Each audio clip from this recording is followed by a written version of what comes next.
Good morning. Can you hear me?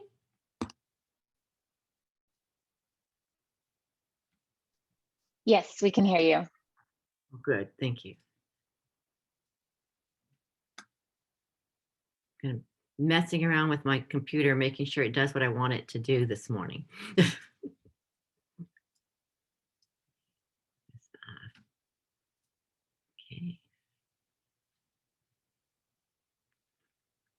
So have you guys been attending the other classes?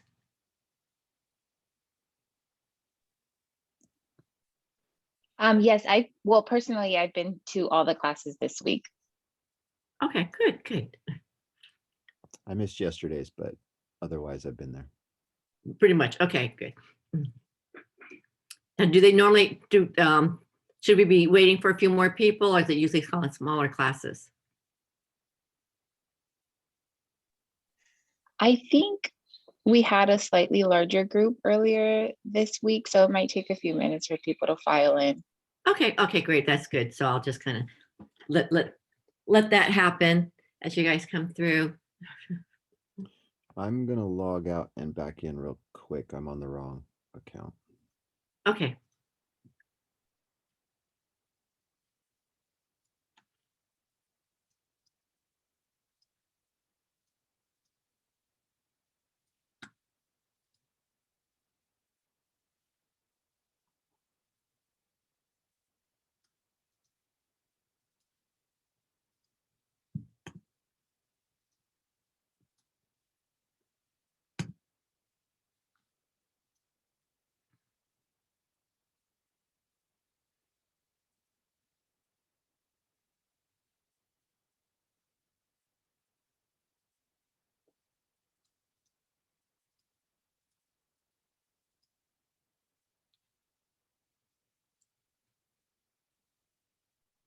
Oops.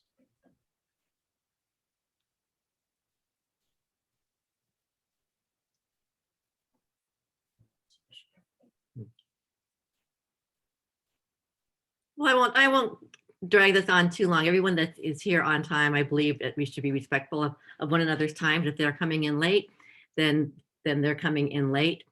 In the chat box, I put in the link to the Connect page and the student material. If you if you've already been to these classes before, you probably already have that, but I put them there. If you can't see them, let me know and I'll repost them.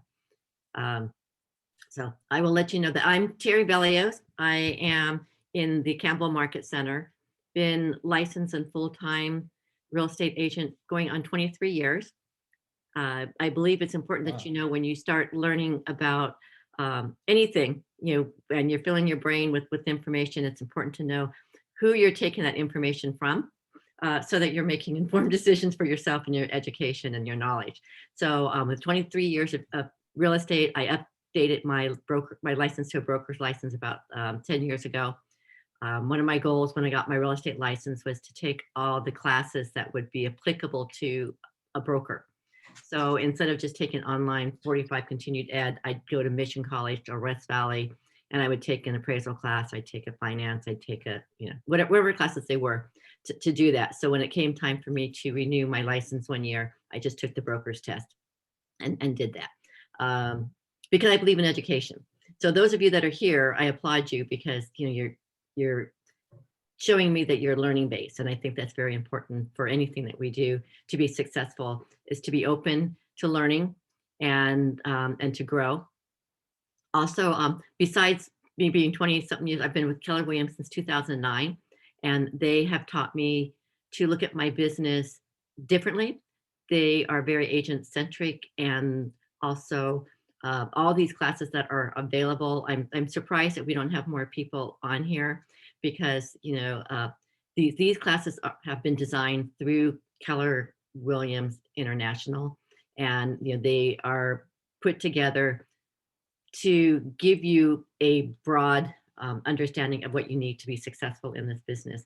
And some people pay coaches and other people high dollar amounts for that to happen, and here it's free to you as a Keller Williams agent. So applaud to you for taking advantage of what is there available for you. So I'm going to ask you guys a question. What is real estate? and I want to see some participation because, as an instructor, especially through Zoom, and we've got about an hour. It's important that we have some interaction, that we have participation in it. So if I don't hear people unmute and tell me what they think real estate is, I'm going to call on you. So speak up. Can I ask you to clarify real quick? Are you Yeah. talking about the physical asset or the practice of selling and buying of it? Oh, the good one. Yeah. So the physical aspect. What is that? What is real estate? Okay. I Land, believe anything that you want to sell, it's yeah, physical things that are need to sell in the prospect of ownership of land, homes. Okay. So, Anybody else?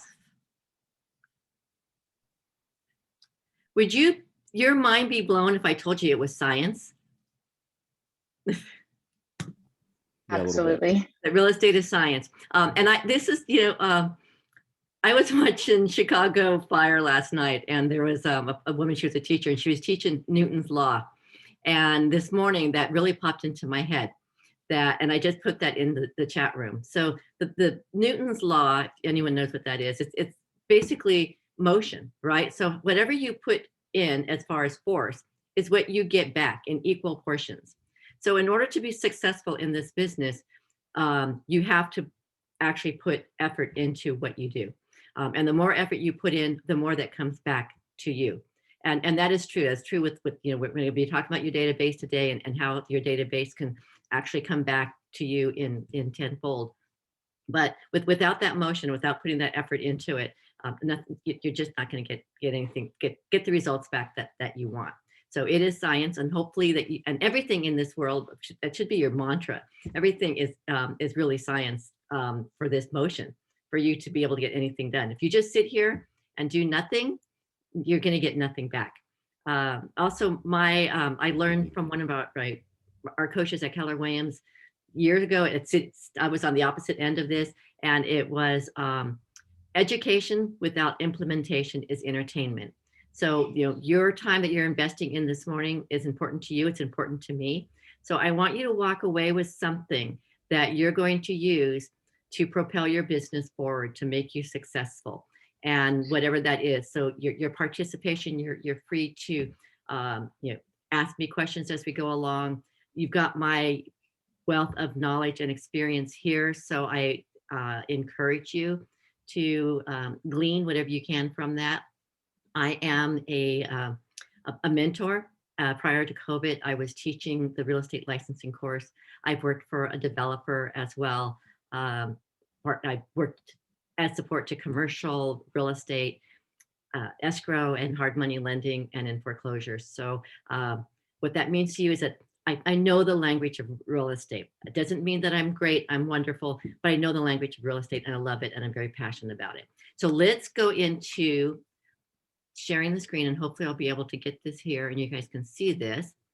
And Real quick, Terry, if I could, I don't Yeah. have that link in the chat box. I don't know if it's just my computer or it's just not showing on my end. Can you tell me which document it is that I should pull up? Because I could find it. the link for the Keller Williams, let me see. Yeah. The Student Connect. Yeah, I think Which documentation or do you want? Today? Yeah, so I think what happened, okay, now I can't find my chat. And I think it's because I was sharing. I'm going to stop sharing, go back. Okay. I think it's William, it's because you logged out and came back in, and it probably is not there. So can you see you're that? right. Yeah. I do. Thank you. Yes. Okay. I see. And then Thank you. I think those are both, they're both the same. Okay, very good. All right. Did you get Newton's Law? Yes, I did. Yeah. Okay, You're right. okay, very good. All right. And I agree completely about that. Yeah, it is. It's funny as someone that, for myself, as a coach, or I'm always learning, and I get these little tidbits of things that we put ourselves into these boxes, and we think one kind of compartmentalized. But in real estate, as we're working with other buyers and sellers, investors, other agents, our business really isn't compartmentalize. You know, we glean things from everything else. You know, so I just get excited when I hear something like Newton's law, and I can relate it to real estate. I'm going, oh yeah, it is everything that we do. So one of the things that we talk about is our database, and you're going to hear about your database on all the time. And what your database is, basically it's a bank. It's a bank of current clients and a bank of future clients. So you're either going to be working from today business or from tomorrow business. And if anyone has read the Millionaire Real Estate Agent book, Gary Keller, and I might get the number wrong, but the sweet number you're supposed to have in your database is 2,000. If you have 2,000 people that you're constantly nurturing in your database, you'd be making $1 million a year. That's pretty sweet. So if you're new agents, then you should be aiming right now to try to get at least 200 people in your database, and then keep growing that. Ideally adding 10 people, each day if you can. If you can't, add 10 people each week, but you need to be growing that database. When I took a class at Mission 100 years ago, my instructor, Mr. Diaz, had us take and write down on a piece of paper everybody that we knew that we come in contact with, that could be someone in our circle of influence. So I'm going to ask you to think about that. You can either take paper notes, computer notes, but I want you to really start thinking about people that you come in contact with or have come in contact with. That could be past classmates, past coworkers, neighbors, friends, family, friends of friends and family, educators, the person at the coffee shop, your gardener, your mail person, your dentist, it's like all these people are potential people that you could be adding into your database. And when you look at your database, many people think, oh, I'm going to call that person, and that person's not thinking of buying or selling today. No, but that person might know somebody, right? So they could be a referral source, or that person might connect you with a really good resource. A good resource would be if you can get in with a trust attorney. They get probates. If you can get a great relationship with a trust attorney, that would be a really good person to have in your database. The other person would be someone that's in relocation, or what would be called a headhunter, or someone that would go out and help a recruiter for an employment, because these are people that are coming and moving and going. So those would be really good people to get. So as you are looking at the people that's in your database, having a conversation with them could sound like, if you're not thinking of buying or selling or investing in real estate today, who should I be talking to? Who do you know that you can connect me with that could help me grow my business, right? That's a lot easier conversation than, are you thinking of buying? Are you thinking of selling? Because a lot of people don't want to have that, I don't want to be sold to. I don't want people calling me thinking of me always as just the real estating all over them. So that's a good conversation to have as that is. So let me get to the front of this. We've got these PowerPoints. I follow these PowerPoints, but then I also will go into and derail. So if you want me to go back, or you've got questions, I might not see you as I'm going through these PowerPoints, because I'm going to go into a larger screen. And let me try this and see if this looks better. Because right now you're seeing the Ignite, and you've got all these notes, right? And things on the side. Is that true? Correct. Okay. Let me see. Now I'm not liking this view. Let me see.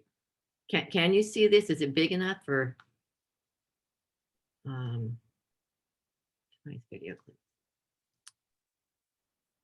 All right, I think it's got notes on the side, right? Yes, and the tiles on the bottom. There. Okay, there we go. All right, and I'm just going to get this out of my way. So this subject is your database. Does everybody here have some form of a database in place? I'm using Command. Command. Okay. Anyone else? What else are you using?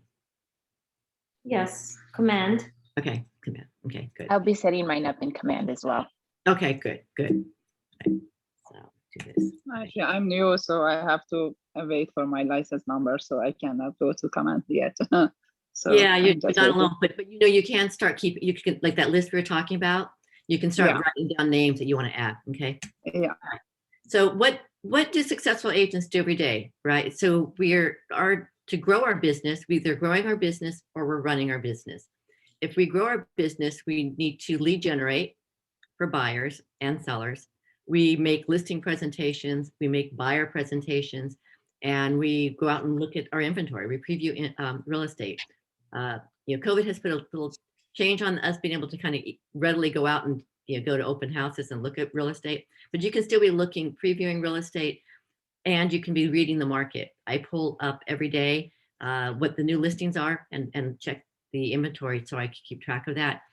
Increasing your knowledge is really important. So that's how you want to grow your business. When you run your business, you're going to be doing things such as market your seller listing so that you've got the listing and you're marketing it. You're actively showing your buyers houses, negotiating contracts, transaction management. I use a transaction coordinator, Lindsay in our office, she's dynamite. So I don't spend as much time on that as I used to. Vendor management. Vendor management are your stagers, your inspectors. We set goals. We do compliance for our office. We attend training such as you're doing, and we manage our money. Ideally, we manage our money. So that's, you know, so growing your business and running your business. Can I ask you a question about the previewing real estate? Yes. Besides just looking at listings in your area, like, do you have any other approach that gives you maybe a larger top-down view of I guess maybe the market or you know, trends, things of that nature? Trends? Yeah. So I am addicted to real estate. So if I'm not, you know, working in it, teaching it, watching it on TV, reading about it, I'm all over the place. There is a real estate agent in Campbell. He's a Silicon Valley real estate group or something. He's Danny Gould, Gould. And he's a young guy. He puts out these videos, and obviously the videos that are there for him to generate business, but he has really good market updates and data as far as following things. His videos tend to be a little long, but but it's all just zoom through it. But he'll do segments like San Francisco and Santa Clara, and he's showing things, and he also kind of interprets what that means. So I think he does a really good job of that, and I think that would be good for you guys if you do start learning about the market to do it on your own, right? We don't want to rely on someone else's, but it's good to, you know, to take that. Also, the MLS will send out data on a regular basis. So I will, you know, they send those out once a week so I get that information from the MLS. On a personal level, what I do is I have a market update, and I look at every morning how many homes have come on the market, how many have gone pending, how many have gone sold, kind of what's the trends going on, what's the interest rates looking like, what's the median sales price of a single family home in our area, just so I can be on top of that. I track inventory every day, how many, you know, homes and condominiums and townhomes are on the market and what that looks like. And I've been keeping track of that for since 2012. So when I get back to the chat, because I can't see the chat from here, remind me to give you my Excel spreadsheet and you can use that. Okay. Did that answer your question? There is on the MLS, there is the on the right hand at the bottom of the list, there is AccuList, it's called. Yeah. You can log in and they can give you a data of what's the all the market, how the market is doing, how many homes are selling, what's the price, the median price, how many are by sellers only, or, you know, all the data that we need as real estate to have. Yeah, there's a lot of information out there. One of the things that we do as entrepreneurs is that we tend to grasp onto several different things, and we're all over the place. So you know, pick like maybe 1 to 3 places that you're going to be kind of gathering your information. Otherwise, you're going to be spending a lot more time on the data versus actually growing your business, right? Because the objective of knowing the data and how many are there really is to grow your business, right? To get into transaction. So don't spend too much time on it, but do keep yourself informed. That gentleman's name was Danny Gold. Gold, yeah, Gould. Danny Gold. And you might even find him on, he's like Selling Silicon Valley. You might find him on Facebook. He's got a YouTube channel. He reminds me of Jim Cramer a little bit. He's a young guy, but he reminds me of his style is like Jim Cramer from the stock guy. If you ever watched him with the financing. The really loud guy that seems like he's kind of Arrogant a little bit. Yeah. Yeah. He's like I said, he's a young guy. He's very passionate about what he does. I strive not to be judgmental of how people do their business, but the information that he gives is great. It's just I have to kind of zoom through it because it's long, right? They're usually like 20 minutes long. Give me 5 minutes or less and I'm happy. So today we're gonna focus on lead generation for your buyers and sellers. So what is a database? I think I answered that earlier. Do you guys remember what I said it was? Everyone you know. Yeah, but I called it something specific. Do you remember what that was? It's a bank, right? Yeah. So a database is considered like your data. It's your bank. So what you put into, what you're feeding, that is what you're going to come back with. And so when you nurture that database, that becomes like the interest, right? You put money into the bank and that interest grows. So where you put your effort, back to science, right? Where you put your effort is where it will grow bigger. And there's different ways to grow your database. Like we talked about the different people, and some are better quality people in your database, and some are just people that's just kind of hanging out in there. I was told years ago that when you have a database, you categorize them. You've got your A+ people, your A people, your B people, your C people, and then you've got your D that you delete. It's like the A+ are the people that you've worked with before, and they refer you. They like if they're in a restaurant and they're sitting at a table and they hear someone talking real estate, they're gonna, they get up and actually go and they're advocates for you. So those are A+. Those are people you want to, really nurture on a regular basis. The B people are people that, in mine is that, I've worked with before. C are cool people. They probably are like, maybe you met at an open house or something. You don't really have a relationship with them. Other things within the database would be your vendors. So you'd set those up. Agents outside of the area, or maybe some local agents if you're thinking of growing your profit tree through Keller Williams. So everybody that you know should go into your database unless they tell you otherwise not to. And then so a rel tenant database, it can produce a predictable flow of leads, and that's what you want.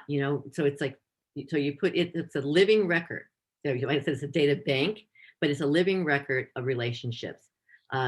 It helps nurture, and you help nurture those managements of the relationships like a command, right? You set that up and you're nurturing that.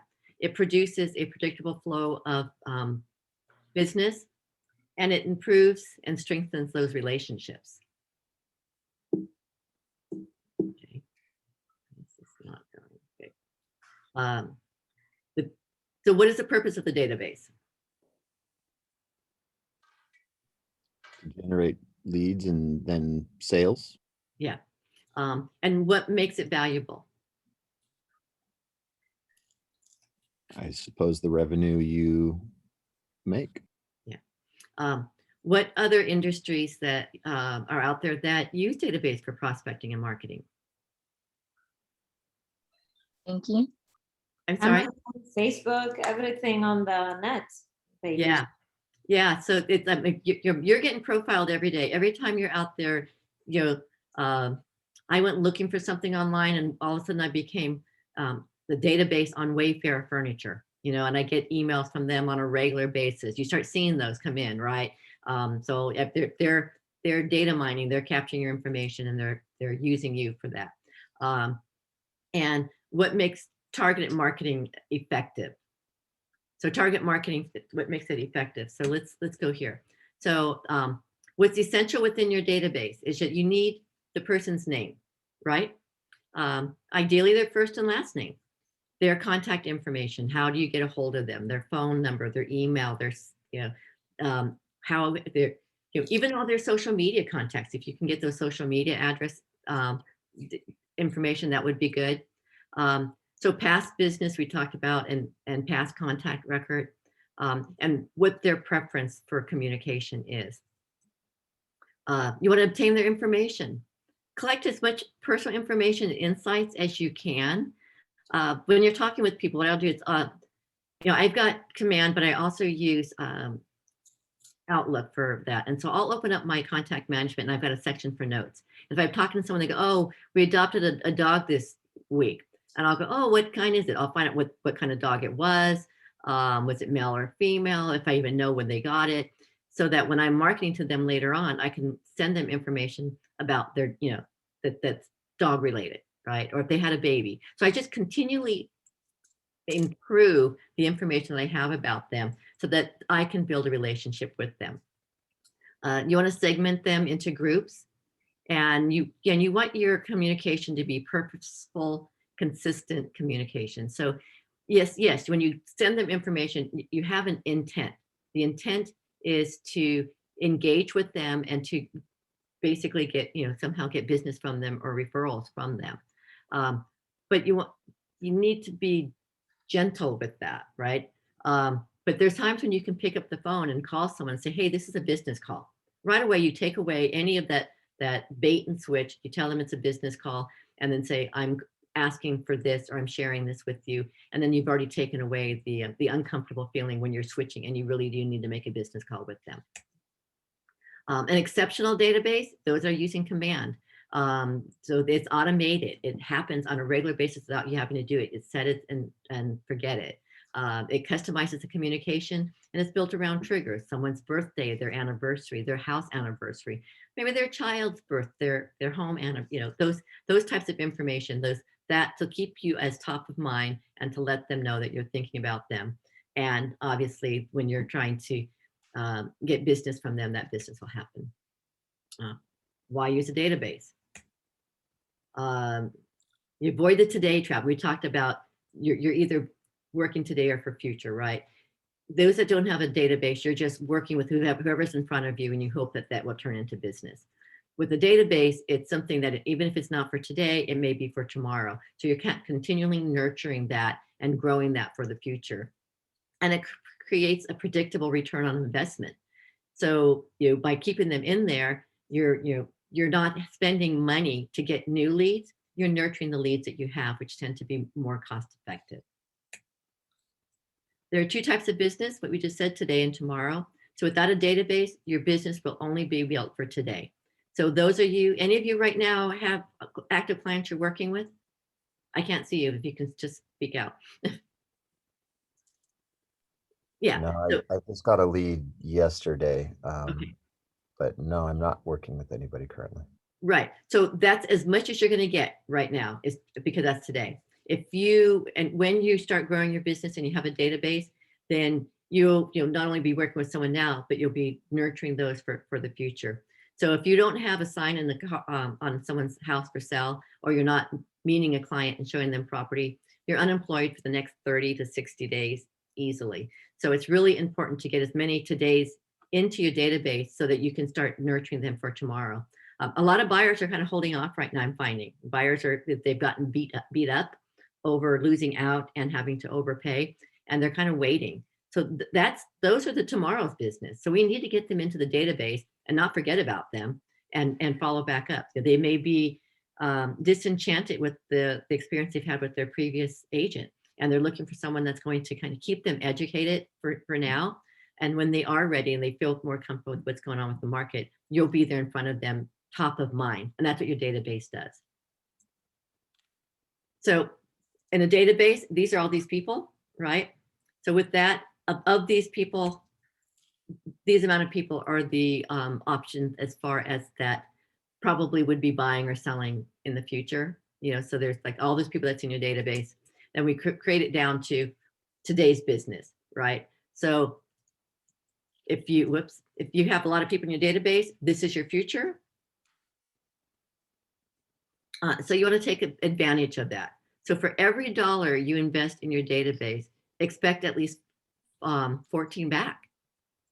So it's gonna get you a better return on your investment. And the goal is to get as much and more repeat and referral business. I don't know if I shared with you that, as I said, I've been in with this going on 23 years. 95% of my business is repeat and referrals. I do not buy leads, and it's all because of my database. And most of it is on set it and forget it. And I've been transitioning my old database into Command to make it even more rich and effective. Could you So maybe clarify that slide with the for every dollar you invest in your database? Like what does that mean? So they use this number that says, hey, if you put, you spend $1 in your database, you should expect at least $14 back. You multiply that by well, I understand that, but let's say I don't spend a single dollar on my database and I just cultivate relationships and so forth and so on. Like, how do I translate that? Yeah, and this and again, this comes from corporate, and they use these numbers as far as that. So within a database, you're probably going to spend in a database, not necessarily building your database, but you might send out personal notes from your database. So there's post-it involved, or postcards, or birthday cards, or some people are using Facebook leads. So there's ways to take the information you have in your database, spend some money on it, and then you get the return back. But time is also valuable. So as if you're investing just your time and you're not spending money, which I spend very little money on, I do send out Christmas cards and Valentine cards and some other things to my database, but I spend very, very little on marketing to them. Like you, it's all about time, time over effort. So the cheapest customer acquisition is working with existing customers right now, people that people that know and like you and that they trust you. So that's the lowest cost. The lowest conversion is when property built and maintained, your database will actually end up producing its own. You don't have to spend the money. So that's where they're saying, like, you're going to get more back than what you actually put into it, because the clients are going to be the ones that are referring you and coming back to you. And it basically pays for itself. It's easier to do. It's consistent follow-up. And when you're good at consistent follow-up, the results will come back and basically pay for themselves.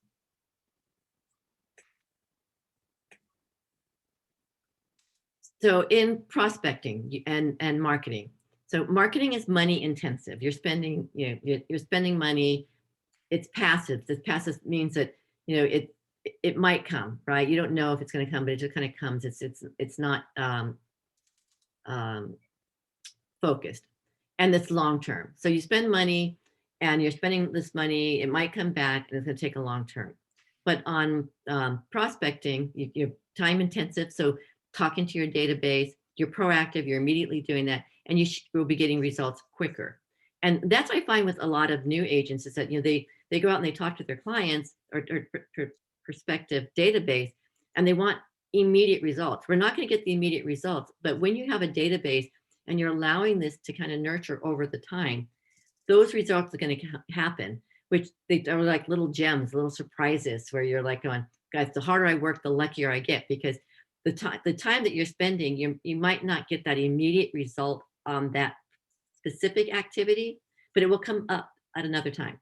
It'll come back to you because you've been doing that.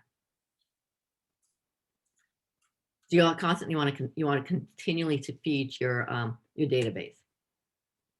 So when you're in Command, you can go in, and I talked earlier about the A+, the A clients, the B clients. So in Command, you can actually set up tags for each of your clients. And so you can set that as a business relationship. Maybe someone you haven't done business yet, but you put them in there. An active client, a past client, someone who just gave you business. You never worked with them, but they referred somebody.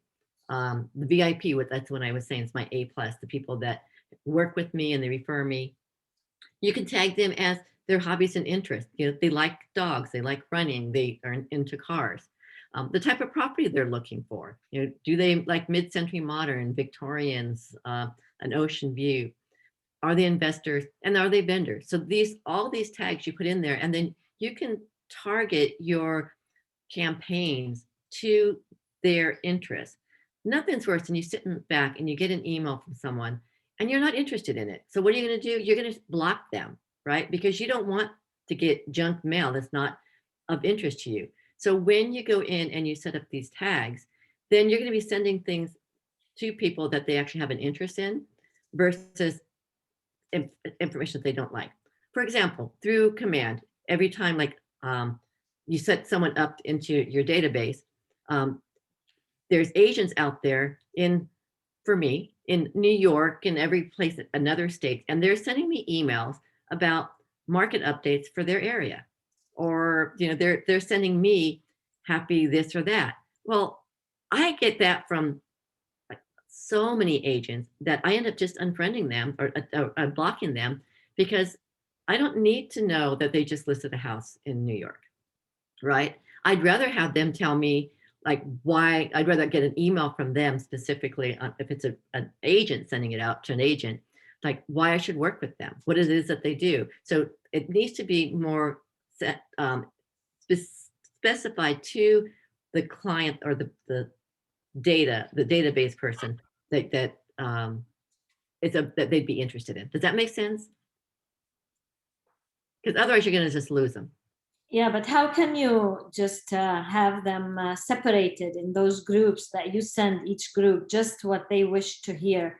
Because I find it very annoying to get tons of information that I don't need from so many different people, and that what holds me back of having somebody out there that I keep sending them, bombarding them with all kinds of info. I can get annoying instead of interesting. Exactly. So through commands, you can specify that. You can tag that and then tag what campaigns they get. You can create the campaigns. There's agents out there that have already created campaigns, and you can use their campaigns and then edit it to what you want. So so get in there and learn command and specify to each of these tags. So tag them and then set up the campaign specific to the message that you want to deliver to that person. So back to what I was saying is get as much information as you can about the person, so that when you do send them information, I'm an animal lover, and I've got several clients that are animal lovers. So every now and then I will send them information things that are that might be safety issues for their pets, right? They might not be real estate related, but I can have a tag that says pets, and it's summertime, right? Let's not let our dogs walk on 100-degree temperature sidewalks, right? Or it burns their feet, or these are things that are allergies to their dogs. Yeah, we're not a vet, but we're sending something that we're keeping top of mind to them about what something that they're interested in, right? We care about their pet. And then when you get a listing and it has a really great yard, and you think Fido is going to love that big backyard, you can send, and even if it's not your listing, if you borrow the listing from another agent and they let you market it, you can send an email to anyone that you've tagged dogs, right? They've got a dog. Then you can go in and send it, hey, this is a great property for dog owners, right? So now it's letting them know that, right? Wow. Yeah. That's a good way to tie together their personal interests and what you can offer to them as an agent. Yes. Exactly. Yes. So that's where you actually start refining yourself as the professional. And it gets, I kind of get giddy when I can put all these different little things that I know about the person and go back and let them know that I've thought about them, and go in and target towards them for their interest, right? I had a client that years ago, she had 2 full-size dogs, and she was looking at a condo looking for a condominium. And anyone you new agents probably aren't aware of this, but there's a lot of restrictions in condominiums, and some of them have to do with dogs, the number of dogs and the size of dogs. And because she had 2 full-size dogs, it was really hard to find a property for her. Well, we eventually did that. It was a tri-level condo in Japantown, and she was really happy. Well, her dogs were getting older and they were having a harder time transitioning through the stairs. So she decided that it was time for her to buy a house. And you know, so now we've got this dog owner who loves her dog, and now she's looking for a house. And so by letting her know that even after she bought that condo, I wasn't done with her, right? I'd continue to send information about, you know, letting her know that I cared about her her pet, her fur family, right? And so when the time came for her to sell and buy a house, I was the one that she came right back to. And that's with anything, you know, car enthusiasts. You find a listing that's got a, you know, a 10-car garage. Hello, how fun would that be? Even if it's outside their budget, you still get to send it to them, have a great conversation, right? And maybe, you know, they've got a buddy that's been looking for that, and then they refer you to that. So the more information you can glean from the people within your database, the richer and more valuable your database will become. You can color Terri, code. Yeah. I just have a quick question. Can you tag also by zip code? You know, I guess if you, I don't know that answer. I wish I did. I'm sorry. Is anyone else here really good with command and know that answer? Yeah. I don't know that answer. You might be able to search in the search window when you're looking for that. I think I can search for people's names and things. If you wanted to create a tag for every single zip code, you probably could, but that's a lot of tags. Right. I was just curious. I haven't custom gotten my tag. credentials yet, so I haven't got to play with it. I was just curious if that was a feature. Yeah, that I don't know. I Yeah, know I there's, don't have it in front of me, but I do believe there's a custom tag Yeah. field. yeah, you can create any custom tags you want. It's just like I think the question that was asked is that if you wanted to go and just look up a certain zip code and then just send to them, right? I think you can do a search, you know, under it's not working. Let me see. Bear with me. Can you see my that arrow that work? I think when you go under contacts, when you click on contacts, there'll be a search bar up here, and maybe you can enter the zip code and it'll pull up everybody with that. I don't know. So it Now, depends of on course, whether you have their addresses in your database or yeah, not. so you really need to have their address in their database, but now you've got, because I'm one of those people, if someone asks me something, I don't have an answer. When this class is over with, I'm going to be looking it up. Okay. Well, I was thinking more specific to like, maybe I had a client in the database and I knew they were interested in specific zip codes. And so if I found a listing in a zip code and it fit the criteria for 5 of my clients who are all looking within those specific zip codes, maybe I could send it to them because I would tag that zip code. Does that make sense to their profile? Yeah. So within the you can set up neighborhoods. So under contact, you can set up neighborhoods where they're getting information on it. One of the things that I found, command has been constantly evolving, and so it's not at 100% level of what. But I would love to see it. It will get there, but they're working on a few things. So for that, what I do is I go into the MLS and I set up an auto search for them, and I do it by either map or zip code. That makes sense. And I just do it that way, and then and I can see what they're getting. Once command gets a little more richer, then that will save that extra step. But that's what I do right now. And then you just reminded me of something. So one of the things that people always talk about, you can lead a horse to water, but you can't make him drink. Well, I use our MLS, and my philosophy is that if you make the horse thirsty, the horse will go to the water themselves, right? So in the MLS, if I see a property that is cool, we talked earlier about the 10-car garage, if I see something that's cool, I always send it to the clients that I already know about, right? So ideally making them thirsty and wanting to go, and drink the water, right, by the house, open up their minds. If you sold someone a condo like 2 or 3 years ago, and that they love a certain style of a home or a neighborhood, even though that you don't think that they're going to buy or sell, you just send them that really cool listing you just saw. Hey, I just thought about you. I saw this house and I thought it was cool. I want to share it with you, right? So you're making them thirsty. So lead, so people who you have the right to at least have a one-way conversation with. So you want to set up these campaigns, and in Command, you can set these up and how many, like it'll remind you that you're supposed to make this quarterly call to these people. And it just, and you set it and it reminds you. 12 touches. So you get a monthly email, a newsletter. So those things that you're sending to them, video. I really think video is the way to go these days because I'm just inundated with email. I'd much rather have a 2-minute video sent to me versus me having to go and read another email. So that's me. And think about yourselves, right? When you get another email, what's the first thing you're doing? Are you deleting it? You want to do something that's promotional, direct mail. They say such as a magnet. I'm sorry, magnets, calendars, don't spend your money on them. They're not, it's most likely they're not going to use them. So if you're going to send something out that's a direct mail, it needs to be something that really is valuable. I don't use these little, some people might use little calendars. I don't use calendars. I have a phone, I have an iPhone, I have a smartphone, my calendar's on there.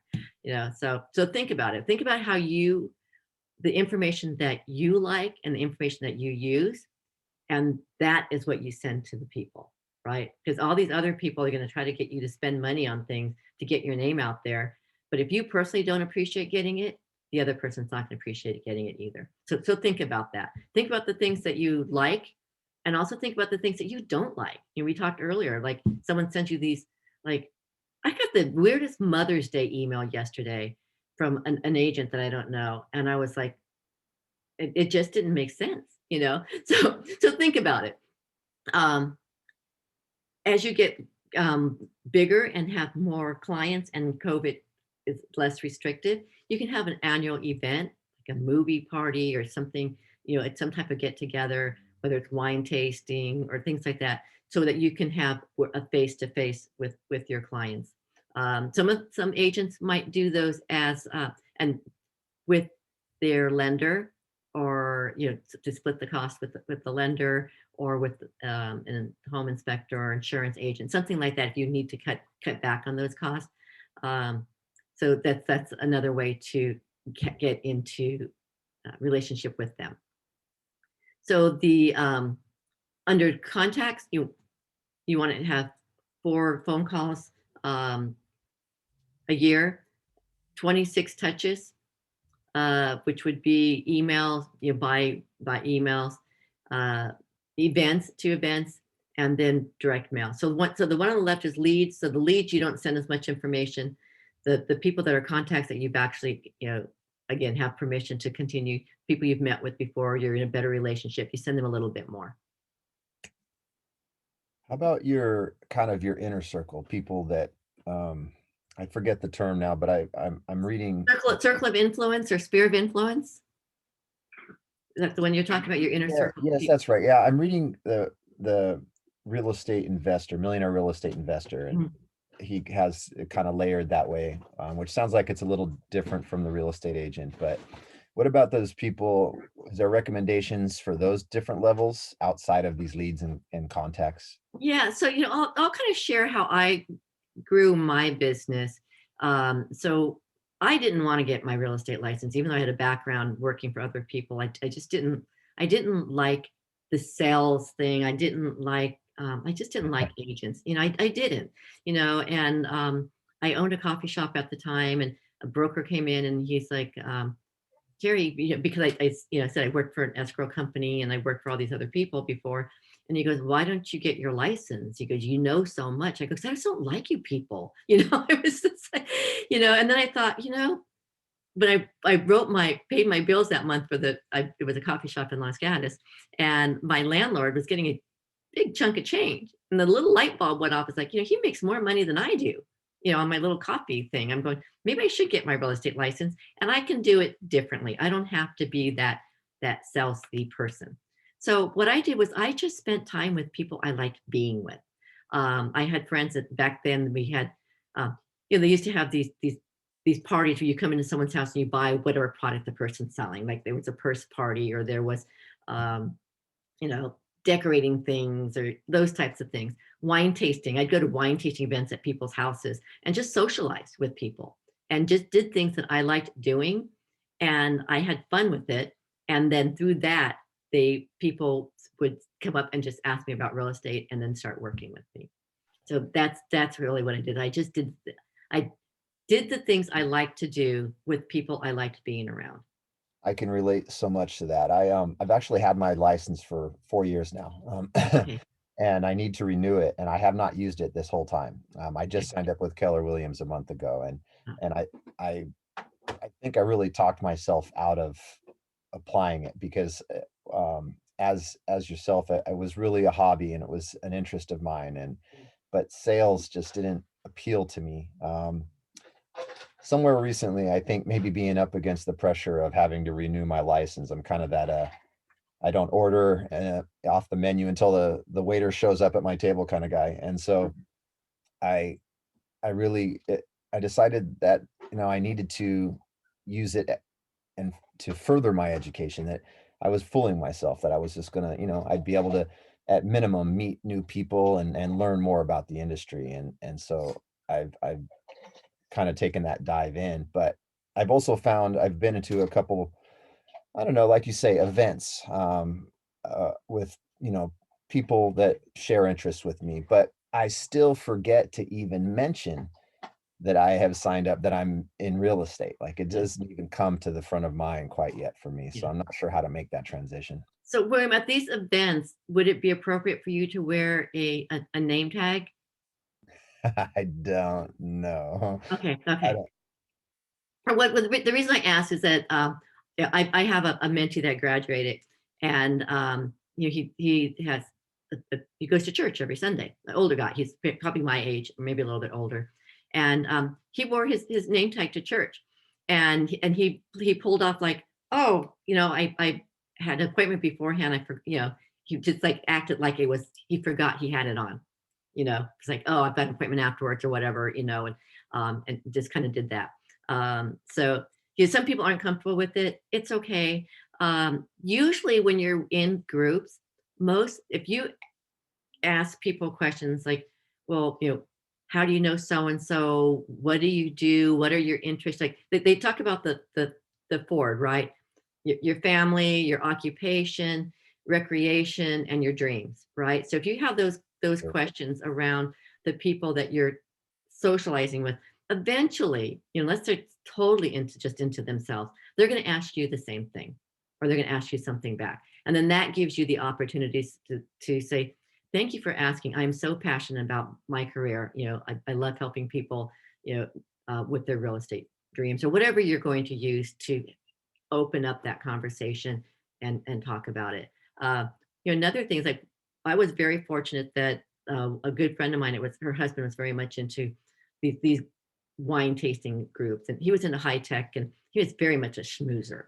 But I got invited to these parties, and so she would introduce me to people, and she would introduce them as Terry's in real estate. That was great, right? Because I didn't even have to do that, and I wouldn't say anything, and I'd let them just ask the questions. So the other things that there used to be these groups like meetups. I don't know if meetups are still available, but again, COVID's been out, but where you could go in and go to different groups for things that you're interested in.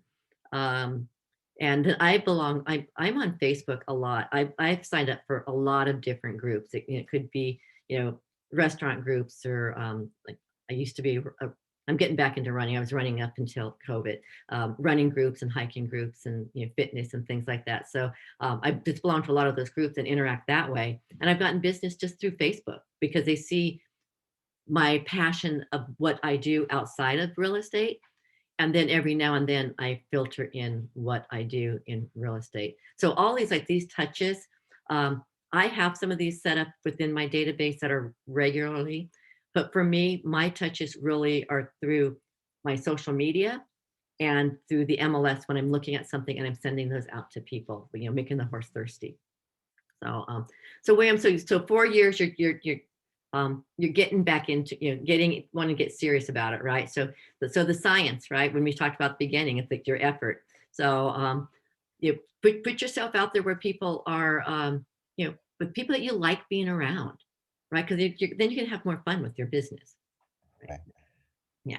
And then once you do start getting into your database, you want to start getting testimonials and reviews if you can. And even if you don't have business yet, if you've got good friends that know you from another career or something else, let's say that you volunteer for something. It doesn't hurt for you to get a testimonial from them about your, who you are as a person, right? Yeah, Because basically, yeah, it doesn't hurt to have that. So you can ask them, hey, would you be comfortable, give me a testimonial about this? You want to update and prune your database. Don't think that your database is better than it really is. So I have my 250 or 300 people in command that when I was switching from my almost 800 people in my other database, I only imported into command those that were my A plus all the way down to my B people. The C's and then like the other ones I haven't imported. So I know that my command database can actually be richer, and I'm getting rid of and pruning the bad stuff in my old database, and I'm not bringing them over because I don't want to delusion myself thinking that my database is better when there's things in there that they just shouldn't be in there. That they should be they should be deleted versus calling them that. So so just always be so if you're nurturing your database on a regular basis, then you're going to know that that where you need to grow it. But you have a caveat. So because I'm into fitness and I was working out, there was a gal in my gym that she was asking me for information on rentals. And this was about 3 or 4 years ago. And so I was giving her all this information on rentals. And next thing I know, she pasted on Facebook, oh, we bought a house. And I was like, I'd been giving her lots of information. So the first thing I did was I sent her a private message through Facebook and I said, congratulations, that's great, you bought a house. May I ask you, what was your decision on who you use as an agent? Right? I didn't say, why did you not use me after all this stuff? And she gave me a really valid reason. Her mother was in lending and that her mother had a friend that was almost like a family friend and she decided to use that person. Last month, that person sent me a Facebook message and says, we're thinking about selling our house and buying another house and I would love to talk with you. So I didn't delete her, even though she bought something, used somebody else, because it was left as a really, she was still in my sphere of the people that I like to communicate with, and it came back to me. So just curiosity, why did she mention why she didn't? Yeah, she did. So I met with her and her husband. So so they used the other agent because her mother had recommended, and her mother was the lender, right? So she felt that since she was using her mother, that she needed to do that. Well, her mother got out of the mortgage business, and that other agent, she said, just did not even look out for them. She felt that they basically, she wasn't sending them any information. She was hardly ever available. And even to the situation when I went to go talk to them about the value of their house, they were under the impression that their real estate lot on the house that they bought was over 10,000 square feet. But the tax record showed it was only like 8,900 square. It's like it was a big difference. And you can see if you pull up the tax record and you look at the MLS, there was a difference. She said, and when I talked to him about that and I showed it to him, she's like, oh, she goes, that other agent should have caught that. They should have brought that to our attention. Right. So that just reinforced to them that I was, I'd be taking good care of them. So, yeah, so you don't automatically delete them, even if they, you feel like you've got, because who knows what that experience is going to be. Right. Yeah.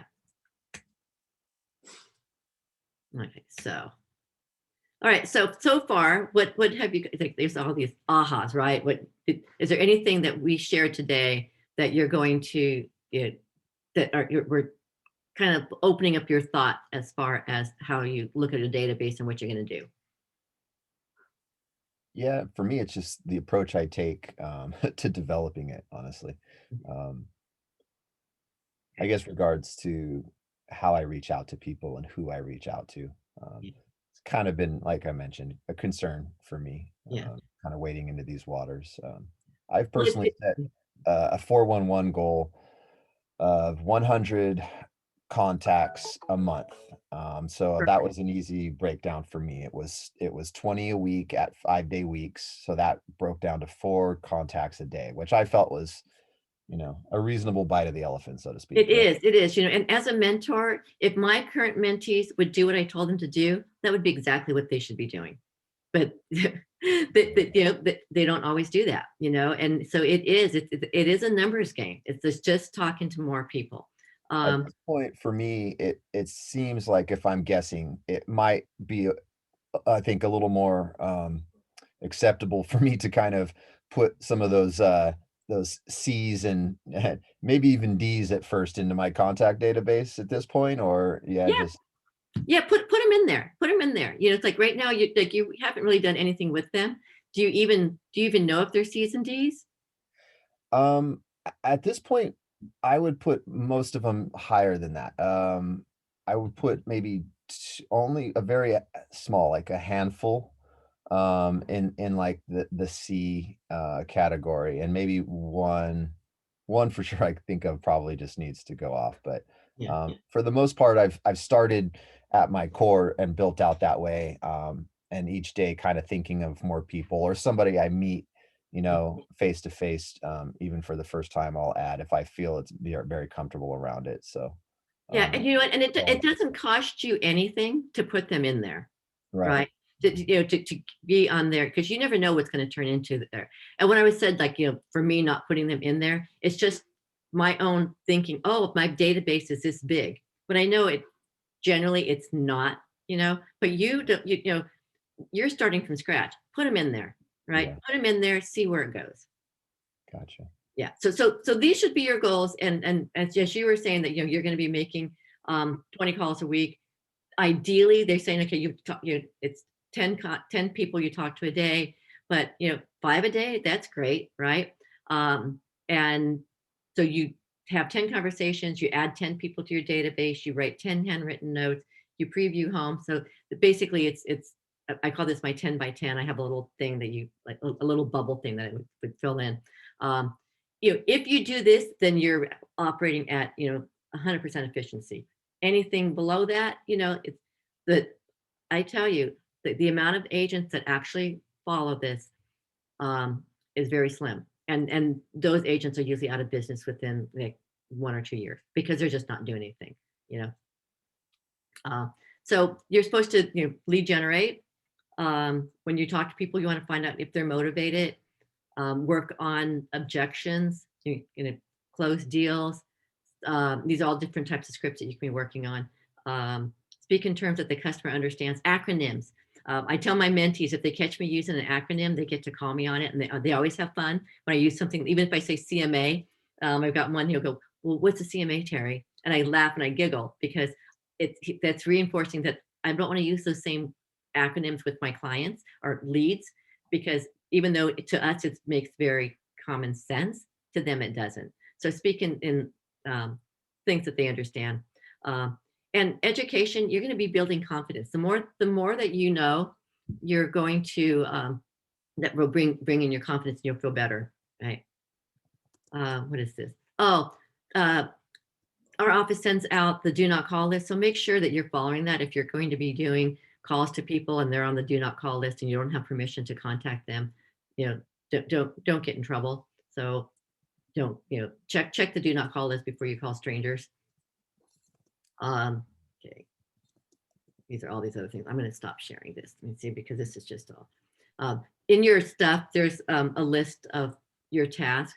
I'm going to stop this share because I want to see your faces. There you go. Okay, so I didn't see these things in the chat, so let me see. Okay. I have a question. Do you have a data regarding cold calls, like people that you're calling that you don't really know?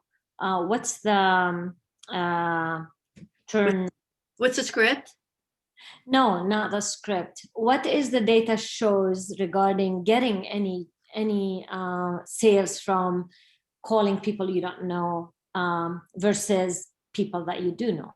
Okay, so In the very beginning of this, we talked about real estate is science, right? It's like what you put in is what you get back. So whatever you do, you need to do something, right? If you're comfortable with making cold calls, then you need. That's why I'm asking. But No, I'm saying that there's nothing myself wrong to with do it. that.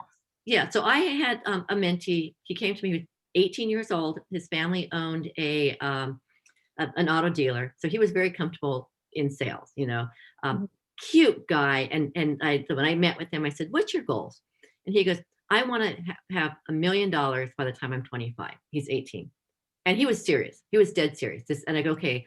And he subscribed to what's called a Mojo Dialer, and he had subscribed to this other coaching, which was I can't think of what it was, but very different than me. And I said, "You go for it." And he was on the phone daily, daily, just this, kind of like a Doogie Howser type of guy. If you know who Doogie Howser is, I'm aging myself, but young guy, very smart. And he graduated from the program. Unfortunately, he left our office and went someplace else, but he is consistently, like, I just looked at his numbers. I think in the last year, he's probably, he's heavily on the listing side. He's probably closed 18 listings, and he's only been in business like 3 years. He's well on his way to getting his $1 million by the time he's 25. But that was his thing. He just sat on the phone and just made these calls. He made 1,000 calls a week. Wow.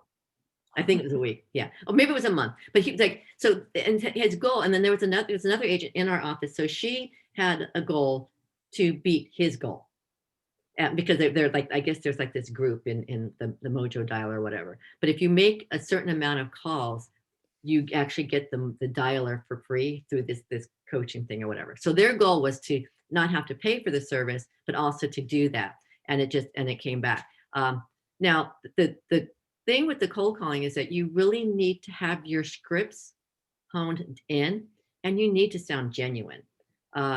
When I get a phone call to someone that's going to sell me something, I can almost tell right from the very first sentence that I'm not going to want to talk to them. Yeah. Right? You know it, right? What's the first sentence they say? I'm not calling to sell you anything. I am just want to let you know that blah, blah, blah, blah, blah. But, Yeah. They go, "Hi, Terry, how's your day today? How's your day going?" I'm like, "I don't know you," like whatever, right? I'd rather have someone just be very forward with me. "Hi, I'm Terri Vellios with Keller Williams Realty. Right. And I'm calling today to see if there's anything I can help you with in real estate," right? Now the cold callers, they have the script. It's very specific to what it is that they're calling for. And they're very focused on what it is, why they're making that call. And they don't make any excuses for it. It's like, I saw that you were trying to sell your house before. How did that go? Whatever those scripts are. And they follow it and they hone it and they sharpen it, and they're good at it, right? Mm-hmm. It's not me. And by me saying that, because anything you say in your head verbally or out loud, if you say it's not me, it's already not you, right? Mm-hmm. So what you say and what you put into your head becomes that. The words that you say become real, right? So if you want to be a successful real estate agent, you need a program, "I'm a successful real estate." Or if you're going to pick up the phone, you're going to have to say, "These people want to hear from me. They want to talk to me." Those are the things that you need to have in your conversations, because anything that you have doubt with, they're going to hear it in your voice and they're going to feel it, right? So I would say if you're just starting out, explore it all. Mm-hmm. Yeah. So like I said, my first year in real estate, in my first 12 months, I sold 13. I didn't know if that was good or bad. I just said I was going to be like the Blue Diamond almonds, like they said, like one a week or whatever. I want to close like one a month. That was my, that sounds like a good goal. I don't know, one a month, and mine was like, I got people that I knew would use me, and then they referred me. But I had open houses, and we had other ways that we got business back then. It's different now. Social media is very much where it is, and that's something that we all need as dinosaurs. And the young people, you guys, younger people know it easy. You can do it. So my suggestions is that go and really get to know people and find out how you can help them. Whatever it is. Do they need a volunteer? Become that person that they want to call you for any information, anything. I need a dog sitter. I need a maid. I need, my friends are coming in from out of town. Where should I take them this weekend? Become that resource where you become top of mind for everything for them. And then, the other thing I tell my mentees is local small businesses, they need you, right? And is there a way you can go out and do videos of them and get that out and start like blogging, like, and if you're going to focus on your neighborhood or community, is it Campbell? Is it San Jose? Is it, I live in Gilroy? Get out into the community and talk to these business people. And that's another way to say, hey, I'm, Keller Williams. I'm out here exploring. This is this great trail, blah, blah, blah, right? Or whatever it is that you're passionate about. Get that 3-minute or less video and post it and blog about it. And then start doing that on homes, right? Go out and tour homes. If it's okay for you to video record a home, do that. New construction. What's going on with new construction? Lumber is ridiculous, right? The prices of new construction is going to be ridiculous, right? They probably can't even price them right now because they don't know what that lumber is going to cost. So resale is going to be probably a better value right now than new construction. So yeah, I'm rambling on. But to answer your question about cold calling, there's a lot of ways to go out and talk to people. And if you're the type of person that likes the phone, you're fine with sitting home and making those calls, then do it. Hone the script, do it. But try it. And if you don't like it, then there will be other ways for you to talk to people. Mm-hmm. Okay. Yeah. Okay. So I'm gonna read the check. Let's see. Let me see. Anything in here? The accidental loan type. Okay. Oh, Patty, thank you. She's here. I think we lost some of these people. I don't know how they are. Okay. William left. Okay. So any other questions? Nope. Well, I want to thank you for being here, listening to me ramble on. I am really passionate about what I do. I gave you guys my information in here. Feel comfortable to reach out to me, drop me an email. Keller Williams, we're all about wanting to see you be successful, and we're all here to help you get there. And if there's anything that, if I've inspired you, remember, real estate is science. The effort you put in is what you get back.